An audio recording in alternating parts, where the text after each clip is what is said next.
Madame, Monsieur, bienvenue. Nous sommes dans la province de Maïndombe et derrière moi, c'est le lac Maïndombe, le lac qui porte le nom de la province Maïndombe actuellement parce qu'à l'époque coloniale, c'était un lac baptisé le lac Léopold II. Il figure parmi les lacs les moins profonds de la République démocratique du Congo. Nous y sommes pour parler de la biodiversité aquatique avec l'ingénieur Michael Nzali. Bonjour. Bonjour Madame Bibiche. Comment vous sentez? Ouais, je me porte bien, merci. Alors, derrière moi, il y a le lac Maïndombe. Nous allons parler de ce lac. Comment pouvez-vous nous le présenter en quelques minutes? Ok, merci beaucoup Madame. Le lac Maïndombe se trouve dans la province qui porte le même nom, comme vous l'avez annoncé.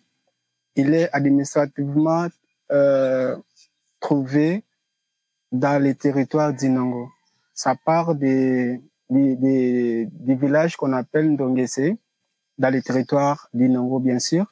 Il se jette au niveau de la cité de Koutou, donc au niveau de la cité de Koutou, dans la rivière Mfine. Alors sa profondeur maxi est de 10 mètres, tandis que sa profondeur minimale c'est 3 mètres. Alors sa superficie est de 2300 km². C'est sa superficie moyenne. Pourquoi? Parce que pendant la période des crues, ça peut doubler ou tripler. Alors, c'est ça en fait, en bref, les lacs Maïndombe. Et ces eaux ont une coloration noirâtre. Pourquoi noirâtre? Okay, parce que donc, cela est dû à l'accumulation d'éthanol, donc des matières organiques. Les matières organiques telles que? Bon, en fait, je peux dire des feuilles mortes et consorts. Parce qu'on nous laisse entendre que c'est aussi une des grandes provinces forestières de la République démocratique du Congo. On peut comprendre que c'est la présence de cette forêt qui justifie cette couleur noire du lac. Exactement, madame. Parce que tout autour du lac, il y a la forêt. Et là où, par exemple, il y a la forêt et que l'eau n'est pas noire comparable au lac Maïndombe, mais ça peut s'expliquer par quoi? Bon, par rapport au bassin versant, par rapport au parcours du cours d'eau. Je peux vous donner un exemple typique. Parmi les principaux affluents, nous avons la rivière Lokoro, la rivière Lutoyi.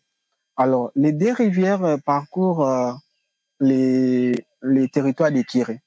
Mais la rivière Lokoro, ses eaux sont claires. Tandis par contre, la rivière Lutoyi, ses eaux sont vraiment noires. Cela est dit par rapport au parcours que ces dernières ont franchi. Nous comprenons que vous êtes spécialiste en ressources en eau. C'est ça, vous êtes ingénieur en ressources en eau et vous vous spécialisez en eau et biodiversité. C'est ça? Exactement. Et au total, est-ce que vous avez le nombre exact des affluents qui se jettent dans le lac Maïndombe? Bon, en tout cas, madame, bon, je suis, comme vous l'avez dit, spécialiste en ressources en eau. Bon, je rappelle aux téléspectateurs que je suis apprenant à l'école régionale de l'eau de l'université de Kinshasa, qui dirige le professeur Raphaël Chimanga. Alors, je me spécialise en eau et biodiversité. Alors, le lac Maïndombe est alimenté par plusieurs rivières, notamment la rivière Lokoro. Nous avons la Lutoyi, la Bolongo Songo, la Bolongo Lule, la Lobeke, la Mpongo Boli, et puis Zalinkana et Nkole. Comment se comporte ce lac pendant la période des crues? Ok, bon, en fait, pendant la période des crues, madame, il y a surtout au niveau, bon, ici, au niveau de la ville d'Inongo, au niveau de la rivière Nzalinkana, l'un de ses affluents, il y a quand même débordement. Les ponts, parfois, il y a inondation jusqu'au niveau du boulevard Lumumba. Cela empêche peut-être les passages des usagers. Et pendant la période d'étiage? Bon, pendant la période d'étiage, c'est quand même bien, mais il y a un problème. C'est là, surtout pendant cette période, la navigation n'est pas du tout fluide. Pourquoi? Parce que, comme je vous l'ai dit tantôt là, le lac est peu profond. Alors, les gros bateaux ne parviennent pas à naviguer pendant l'étiage. Comme ici, on a un problème sérieux, surtout pendant l'étiage. On n'a pas assez de carburant ici à Inongo. Pourquoi? Parce que les bateaux qui alimentent la station ici de la CEP Congo n'arrivent pas à naviguer ces lacs pendant l'étiage. Mais j'avais encore une autre question. Pendant la période des crues, vous avez dit qu'il y a débordement, mais nous voyons quand même qu'il y a ces côtes qui sont en train d'être rongées progressivement, la terre battue en train de perdre de l'espace suite au mouvement des vagues et tout ça. Ça peut s'expliquer par quoi selon vous? Ok, madame, à l'époque coloniale, parce que ce lac portait le nom du lac Léopold, les colons avaient planté les arbres tout au long à la rive exactement au niveau des berges, on avait planté les arbres. Mais il y a une autorité qui a voulu un petit peu embellir la ville, surtout au niveau de la ville basse ici, où on se retrouve. Alors, il a coupé tous les arbres qui s'y trouvaient. Mais il fallait remplacer par des vétérinaires, par exemple, par la pelouse aussi, pour stabiliser la terre. Exactement, c'est la raison pour laquelle j'ai même recommandé au ministre provincial de l'Environnement qu'on puisse maintenant planter ou replanter, surtout planter les vétivers pour lutter contre les érosions côtières à laquelle le lac fait face actuellement. Mais silencieusement, ça prend quand même de la place, ça s'installe progressivement. Vous voyez pas que le lac ronge quand même pour l'instant serré. Oui, exactement, madame. Vous voyez, donc, au niveau, surtout, il y a quand même, il y a la société Irakomo, au niveau, devant son bureau, là, il a quand même, elle est en train de lutter contre cela, en construisant quand même les murs de protection. Les murs de protection, c'est ça. Alors, il faut maintenant cette érosion côtière, par exemple. Quand est-ce qu'elle est plus accentuée? C'est pendant la période de la saison sèche ou pendant la période de la saison pluvieuse? C'est pendant la période de crue. Pendant la période de crue, parce qu'il y a plus de mouvement, il y a plus de vent. Parce que c'est là que c'est parmi les lacs les plus méchants. Ça veut dire quoi méchant? Parce que nous sommes c'est un lac qui se trouve dans la cuvette centrale. Nous sommes dans une plaine. C'est comme si vous mettez de l'eau dans une assiette, une petite assiette. À tout moment, si vous bougez la table, l'eau aussi, l'eau bouge dans l'assiette. C'est comme le lac ici. C'est pas comme le lac Tanganyika qui est vraiment profond. Ici, c'est le lac qui est plus profond. Alors, ici, il y a les vents qui soufflent. Il y a des fortes vagues il y a des fortes vagues, en fait. Qu'on observe. Qu'on observe, voilà. On va passer à l'éco-découverte. Éco-découverte.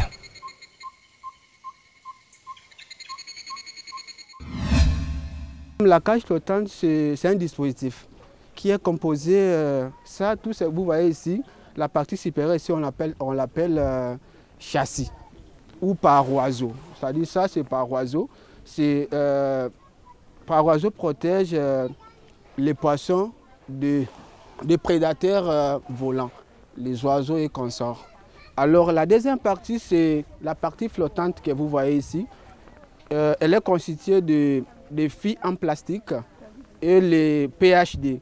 On a utilisé PHD, pourquoi? C'est polyéthylène haute densité. Pourquoi? Parce que c'est un tuyau qui est rigide et plus flexible. Alors, et puis la troisième partie, c'est les filets. Les filets, proprement dit, filets d'élevage, c'est ça. C'est les filets dans lesquels on met les poissons. Et puis la quatrième et la dernière partie, on appelle ça la partie corps d'amarrage. Corps d'amarrage est constitué de blocs de ciment. Chacun est constitué pèse au moins 80 kg. Alors c'est pour la stabilité de notre cage. Vous avez présenté le lac par rapport à sa profondeur, par rapport à sa superficie, mais nous voulons également parler du lac par rapport à sa biodiversité. Est-ce un lac aussi riche en biodiversité aquatique? Bon, madame, c'est pas trop riche comme le lac Tanganyika, mais c'est quand même, on peut dire que non, il y a quand même des ressources halieutiques, des ressources naturelles qui se retrouvent. Telles que voilà, il y a des espèces de poissons variés. Nous avons des animaux aquatiques comme au niveau des songoïs, du côté de l'Okanga là-bas, il y a des hippopotames, il y a des crocodiles, il y a des amphibiens, en tout cas, il y a pas mal de ressources naturelles dont ils disposent. Et c'est quoi cette ressource emblématique, je dirais même aquatique de cela, quand vous voyez, vous dites tout de suite que ça provient du lac Mai-Ndombe? Bon, en fait, là, je peux dire que certaines espèces de poissons Il y a une espèce qu'on appelle Nzanda. Nous, on l'appelle Luanda. Nzanda, si quelqu'un voit comme ça, il peut directement dire que non, bon, ça vient directement du lac Maïndom. Et puis, il y a une autre espèce qu'on appelle communément Ekoni. Alors, lorsque quelqu'un voit un Quinois, voit, c'est un récipiendaire du Maïndom, les voit à Kinshasa, il dirait que non, cet Ekoni provient de la province de Maïndom. Les Nzanda, on ne sait pas le retrouver aussi dans le fleuve Congo? Bon, on les retrouve dans les fleuves Congo, mais bon. Il y a des caractéristiques, quand même. Exactement. Comment se présente la biodiversité aquatique pour l'instant? On ne peut pas se voiler la face, la biodiversité du lac Maïndom est menacée. Pourquoi? Parce que la pêche qui est pratiquée ici ces derniers est vraiment prohibée. Pourquoi? Parce que... ça avait des moustiquaires imprégnés. Avec des moustiquaires imprégnés, dont les pêcheurs utilisent certains engins pour les téléspectateurs, c'était des instruments où les instruments, les engins de pêche, qui sont vraiment interdits et prohibés. Notamment la fameuse moustiquaire imprégnée à laquelle vous avez fait allusion. Cette dernière est destinée à combattre la malaria. Mais certains gens l'utilisent pour attraper les poissons, qu'on appelle actuellement communément Ndakala. Or, ce n'est pas seulement Ndakala. Ils attrapent même... Il semble que dans les passés, les Ndakala n'étaient pas aussi consommés comparativement aux autres poissons. Qu'est-ce qui fait qu'aujourd'hui, les Ndakala soient plus consommés? Ok, madame, je vais vous dire que non, c'est la raréfaction de certaines espèces. Certaines espèces sont maintenant menacées, alors il n'y en a plus, ça n'existe plus. Donc, je peux dire que non, c'est là, certaines espèces seraient en voie de disparition. Alors, et puis la pauvreté, madame. Mais avant de parler de la pauvreté, par exemple, ce n'est pas cette pêche avec des moustiquaires imprégnés qui dérangerait même la reproduction de certaines espèces? Exactement. Surtout que non, surtout certains pêcheurs. Parce que quand c'est cette moustiquaire, elle ramasse quand même, hein? Ça ramasse tout. Même les alevins. Même les alevins des Mingus, des Uganda, des Koli, là, ça attrape tout. Alors, c'est là pour laquelle même, il y a même certains pêcheurs qui détruisent la zone de prière. C'est quoi la zone de prière? La zone de prière, c'est l'endroit où les poissons se reproduisent. Alors, c'est généralement dans les arbres aquatiques, là, des plantes aquatiques, c'est la zone de prière. Un peu comme les poches des eaux du lac? Exactement. Maintenant, certains pêcheurs les détruisent pour mettre les nasses et consorts et les amerseurs, les nasses. Alors, les poissons maintenant ont des difficultés, ont du mal à se reproduire. C'est ça le gros problème. Alors, il y a aussi un autre aspect, madame. La pêche est réglementée dans ces provinces. Elle n'est pas réglementée sur les lacs. On n'observe même pas, on n'observe non plus les repos biologiques. Alors, c'est la raison. Les repos biologiques, ça veut dire que c'est la période où la pêche est interdite, que cela permettre aux espèces de se reproduire. Exactement. C'est la raison pour laquelle, avec IRA Congo, on est en train maintenant de promouvoir d'autres techniques, notamment la pisciculture en cage flottante, pour lutter contre la surexploitation dont les ressources technologiques du lac Maïndom sont victimes, mais également lutter contre l'insécurité alimentaire qui bat son plein ici dans les Maïndom. Imaginez, madame, au Maïndom, on ne peut pas importer, on ne peut pas consommer les Thomson, les histoires là. Mais ici, en fait... c'est un contraste. On lui place de consommer bio, de consommer local, ce qui est nutritif. Exactement. Les gens préfèrent consommer les mpiodis, dont on ne connaît même pas la traçabilité. Même encore moins les traitements qu'ils ont subis. Pourquoi? Parce qu'il n'y a plus rien. Madame le lac ici, à l'époque, lorsqu'on grandissait, parce que moi, je suis né à Inoro, et puis j'ai passé toute mon adolescence ici. Il y avait des poissons, on ne mangeait même pas l'indakala. Si vous mangez l'indakala, c'est comme si vous avez pêché. Oui, mais est-ce que ce lac a déjà été exploité une fois de façon industrielle? En tout cas, pas encore. Et puis, je peux dire que non, on ne peut pas pratiquer la pêche industrielle. Pourquoi? Parce que le lac est peu profond. On va passer à l'éco-créativité, chers téléspectateurs. On se retrouve juste après. Éco-créativité. « 1 Faire du village Lombe un véritable lieu d'échange et de rencontre agricole, c'est possible. De par sa position géographique, très stratégique et bénéfique pour un village agricole, Lombe ne veut rien rater. Avec sa population adulte estimée à près de 250, cette agglomération située en face d'Inongo illustre la bonne expérience de l'intensification agricole. Bien que nous n'ayons pas assisté à la période de la récolte, les résultats donnés par les agronomes locaux sont réconfortants. Obama, il faut répondre par la bise. Mvoisi répondre à Katin. Obama, première récolte, c'est là 20 sacs.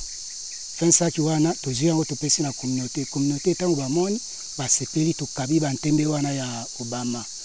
Tant que bazui yango, en tout cas, c'est peli makasi. Et puis, to longwe wana, société abino, il faut peser zana ilanga ya nani safu. Tu vas comme ça là, pilanga pemen. Alors à partir babouti ou bayela kiso, vraiment na maindombe na lo bana itani na biso, ba sepe nangi belé, ba zo ya exemple typique kai pa nangai kaka na babouti pamba na te kata ba 400 000. Donc à partir wana batu ba sepe ba mona to komo bénéficier na nzete na kwanga. Oui, société a mené l'Ibiso et l'autre Makasi.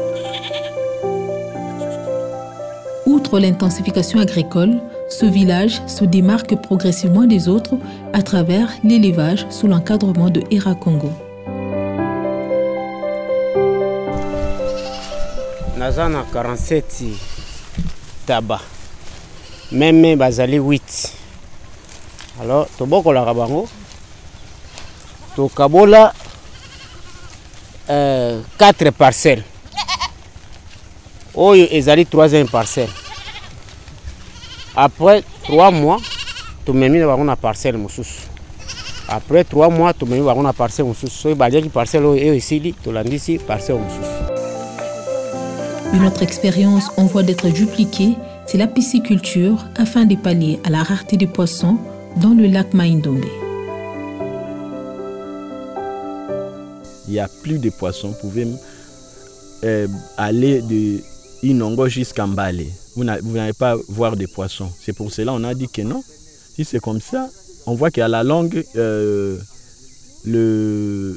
la population va mourir à cause du manque de poissons. Maintenant, il faut faire les étapes piscicoles pour qu'à la longue, ils puissent avoir des poissons.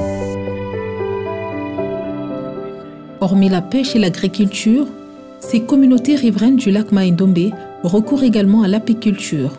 Les populations autochtones d'Inkita, encadrées par la société Hera Congo, n'ont pas hésité de nous partager leur satisfaction. Kala to bandaka, o bisu tozalaka, nzoi eza na nzete. Tango nzoi eza na nzete, tozui soka tokati nzete wana. Tango tokati ekwei, kokenda na ye akokenda libela. Tango Hera Congo ayei kolakisa bisu ndenge nini tokoki kobokola sali bakesi yango oyo.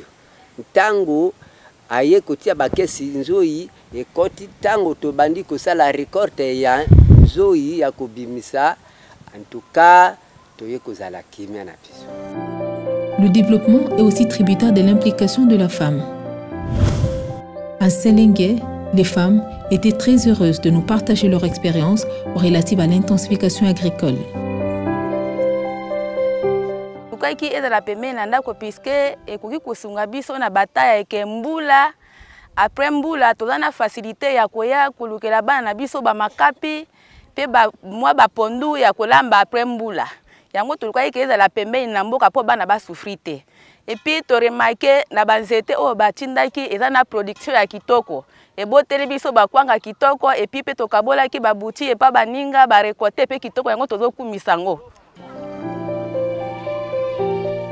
Une des alternatives qui impose aussi l'apport de la femme conformément aux us et coutumes. Nous avions opté à cultiver ces maniocs qu'on a commencé par 1 hectare avec les mamans parce que ce sont leurs coutumes. On ne peut pas apporter un projet aussi exclure les habitudes alimentaires des femmes. Nous avons essayé d'apporter les cultures améliorées et ça a tenu aussi. Nous avons vendu les foufous ensemble avec les mamans. Et après cela, elles ont dit non, nous allons toujours continuer avec vous ensemble pour que d'autres personnes aussi ont besoin d'avoir l'écriture telle que nous avons aussi dans nos ménages. Durant notre passage dans ce coin de la République démocratique du Congo, les communautés locales s'apprêtaient aussi à recevoir le droit de jouissance, un des droits qui revient au clan détenteur des forêts et respecté scrupuleusement par la société Era Congo.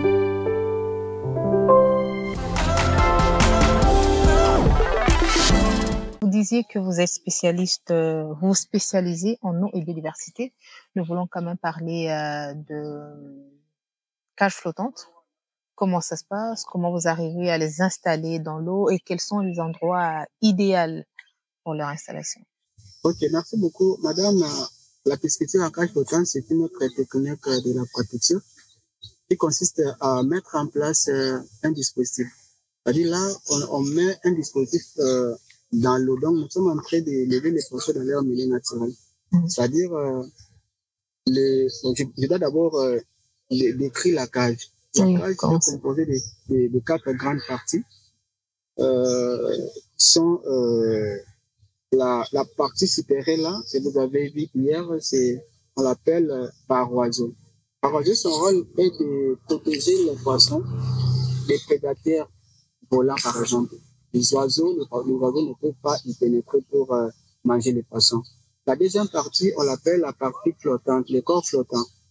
Et cela est constitué de les filles en plastique et les tuyaux. Mais dans le cas d'espèce, la cage qu'on a construite là, on a utilisé les PHD. PHD, c'est polyéthylène haute densité. Pourquoi? Parce que ce tuyau-là, le tuyau est rigide et plus flexible.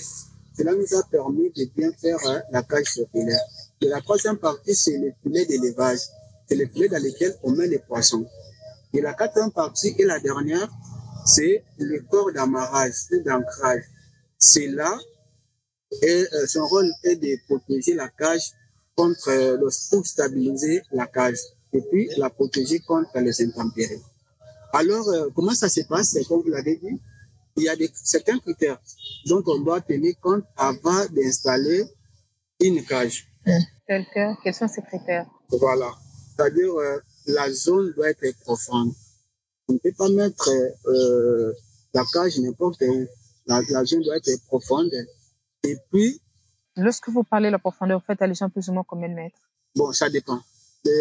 Pour notre projet expérimental, là, la profondeur de notre filet était de 2 mètres. Alors, on devait maintenant chercher l'endroit où la profondeur est plus que ça.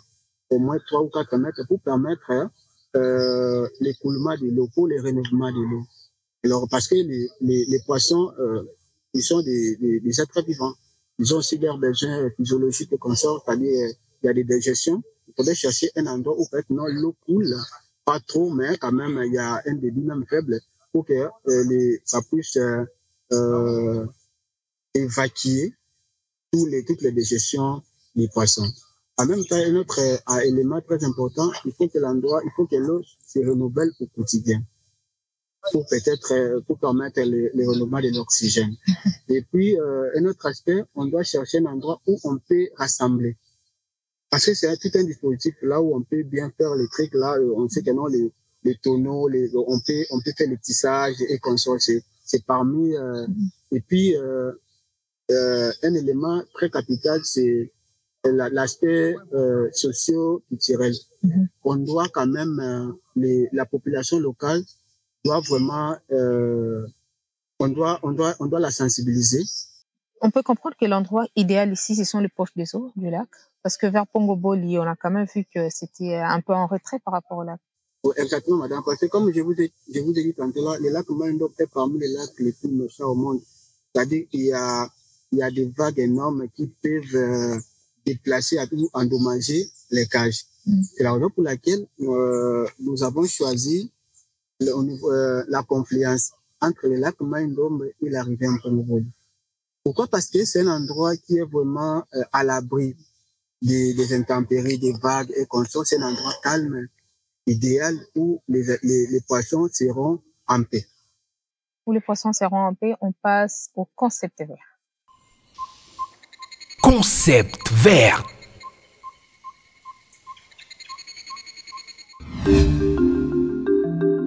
Les ressources halieutiques en milieu naturel comprennent les poissons marins d'eau douce, ainsi que d'autres organismes aquatiques tels que les crustacés, les mollusques et les algues. Ces ressources sont exploitées par la pêche commerciale, artisanale et récréative.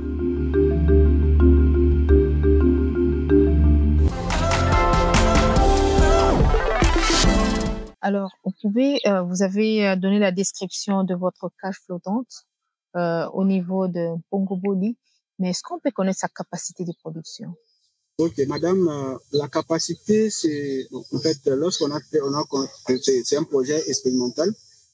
La cage a un volume de 30 mètres cubes. Alors, du coup, c'est comme un projet expérimental. Nous avons pensé à mettre, parce que nous avons des cages. Chacune contient au moins 1000 spécimens. Alors, l'espèce qu'on a choisie ici, c'est Heterocrachis. Heterocrachis, communément appelé Mbembe. Au niveau de Mbanako, dans la province de Mbembe, ce sont des escargots aussi? Mbembe, c'est de notre côté ici. Mbembe, c'est une espèce comme le ngolo. Alors, dans la province de l'Équateur, président Mbanaka, on l'appelle Mabongo. Alors, pourquoi on l'a choisi? Parce que c'est une espèce, c'est une source locale. On a essayé avec les Claras Garepinus qui étaient venus de Kinshasa. Malheureusement, il n'a pas pu supporter les... Parce qu'on sait également que le lac ici, il est acide quand même. Exactement, c'est un lac vraiment un lac très acide. Pourquoi? Parce que son pH varie entre 3,5 à 4,5. Or, les Claras Garepinus, son seuil, c'est entre 6,5 et 9. Alors, on avait perdu plus de 2000 juvéniles de Claras Garepinus qui étaient venus de Kinshasa. C'est la raison pour laquelle le professeur Jean-Robert Bangoy, l'administrateur Gérard de Hera Congo, avait jugé bon que nous puissions prendre les hétérobrachis qui étaient venus de Mbandaka. Mais lorsque vous parlez de l'élevage des poissons, comme nous sommes dans le lac, pourquoi ne pas prendre les espèces du lac et essayer de les élever dans cette cage? C'est faisable. À la longue, on va le faire parce qu'avec Hera Congo, bientôt là, on va installer une grande écloserie ici à Inongo, où on va commencer à reproduire les souches locales. On va prendre les tilapias de ces lacs, comme c'est déjà habitué aux conditions physico-chimiques, on va les reproduire à l'écloserie. Mais vous serez confronté à un problème de réglementation de la pêche sur ce lac qui n'est toujours pas encore au rendez-vous. Bon, madame, on va réglementer les lacs. Il faudra aussi, parce que les pêcheurs là, les jeunes gens là, ne vivent que de cette activité, donc de la pêche. On va maintenant, avec Hera Congo, comme on a réussi le projet là expérimental, on va maintenant dupliquer le projet dans la concession, sur les lacs.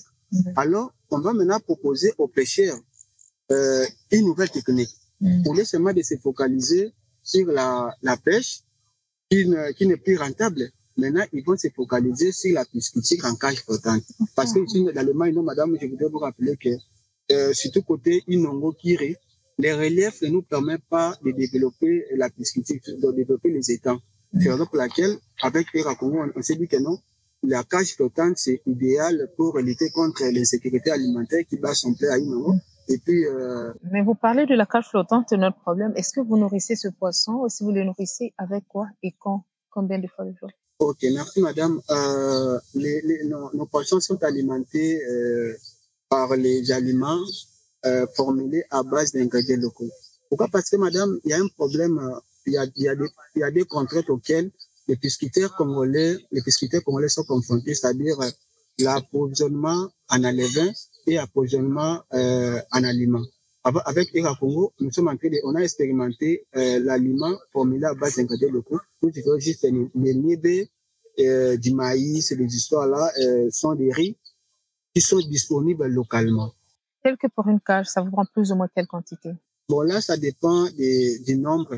Comme nous avons 1000 spécimens, on fait les calculs par rapport à la biomasse. Alors, on les fait nourrir 3 fois par jour, 8 heures, midi et 16 heures. Mais après, quand il y aura une grande reproduction, comment est-ce que vous allez faire avec ce poisson? Vous allez les libérer dans le lac, vous allez les sortir et les vendre, maintenant commencer à dupliquer cette expérience avec les riverains, comment? Bon, en fait, la fois dernière, au mois de décembre, lorsque le professeur Jean-Robert était ici, il avait préconisé qu'on puisse répéter les lacs. Mais ici, madame, on doit aussi, pour répéter les lacs, nous devons aussi lutter contre la pauvreté et puis l'insécurité alimentaire. Parce qu'il y a un adage français qui dit un ventre affamé n'a point d'oreille. C'est-à-dire les poissons qu'on va produire, on va produire quelques-uns, peut-être non, on va les vendre ici au prix humanitaire. Parce que ERA, vous savez, lutte contre la pauvreté et puis l'insécurité alimentaire. Alors ERA va vendre ça au prix humanitaire. Alors les restes là, on peut maintenant les alevins, on peut les libérer au niveau du lac pour répéter ces derniers. Alors, vous pouvez nous dire par exemple la cage flottante, ça fait déjà combien de temps dans l'eau? Alors, madame, on avait construit ces deux cages là au mois de décembre. Alors, l'empoisonnement pour l'élevage proprement dit, on l'a commencé au mois de décembre, le 15 décembre 2023. Mais je voudrais vous rappeler que non, la durée de vie des filets d'élevage là, sa durée de vie est de plus de 5 ans. Alors vous voyez que non, lorsque le premier type, aujourd'hui on élève, dans peu de temps, dans 3 mois, on peut prendre les poissons là, on remplace encore d'autres. On peut comprendre que pour l'instant là-bas c'est déjà consommable, on peut facilement vider. C'est consommable. Il y en a même, je peux vous rappeler que non, il y a certains femelles qui sont déjà en maturité, c'est-à-dire à langage courant, on peut dire que non, ils sont déjà fécondés et possèdent des ovules. Et là, par cas, ça peut donner plus ou moins combien de temps?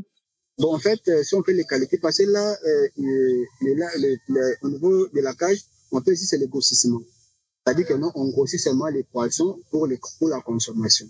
Alors là, si on peut les qualifier, parce que lorsqu'on a commencé les projets, le poids moyen était de 80 grammes.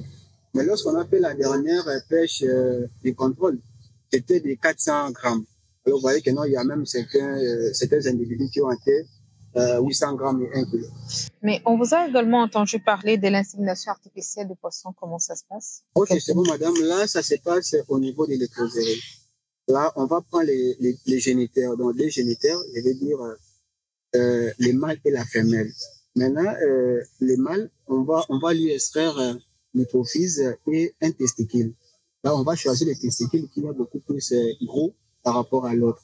Tandis que pour la femelle, on va prendre juste les ovules.